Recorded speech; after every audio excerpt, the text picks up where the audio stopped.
Hello friends, welcome back to my channel. मैं हूँ साइदा नफीस और आप देख रहे हैं गॉड इज़ ग्रेट चैनल। खुदावंद के ज़िंदा जलाली और बाबरकत नाम है आपको मेरा दिली सलाम। मेरा ईमान है कि खुदावंद के फजल करम से आप खैरियत से होंगे। सो आज की वीडियो में हम सीखेंगे दाना औरत और जाहिल औरत में क्या फ़र्क होता है। सो वीडियो का एंड तक ज़रूर देखिएगा और अगर आपको मेरी वीडियो अच्छी लगे तो लाइक और सब्सक्राइब ज़रूर कीजिएगा ताकि आपको मेरी नेक्स्ट आने वाली वीडियो सबसे पहले मिल सके और आप अपने ईमान को खुदावंद पर और ज़्यादा मजबूत और पुख्ता कर सके। सो चलिए चलकर शुरू करते हैं अपनी वीडियो को और सीखते हैं कि कलाम मुक़द्दस के मुताबिक दाना औरत और जाहिल औरत में क्या फ़र्क है।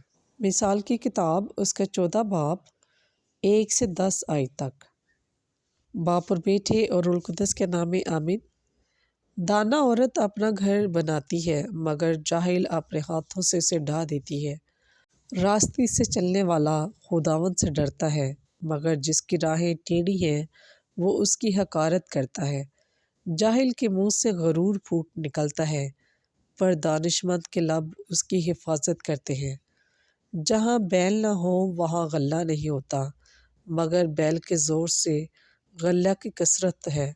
ईमानदार गवाह झूठ नहीं बोलता मगर झूठा गवाह झूठ का सांस लेता है। ठट्ठेबाज हिकमत की तलाश करता है और उन्हें नहीं पाता मगर अक्लमंद के लिए इल्म आसान है। जाहिल इंसान से किनारा कर जा क्योंकि तू उसमें इल्म की बातें ना पाएगा। साहबे अक्लमंद की दानिश ये है कि अपनी राह को समझे मगर जाहिलों की दानाई उनका फरेब है। अहमक गुनाह को हंसी ख्याल करते हैं मगर मकबूलियत सादकों के दरमियान है।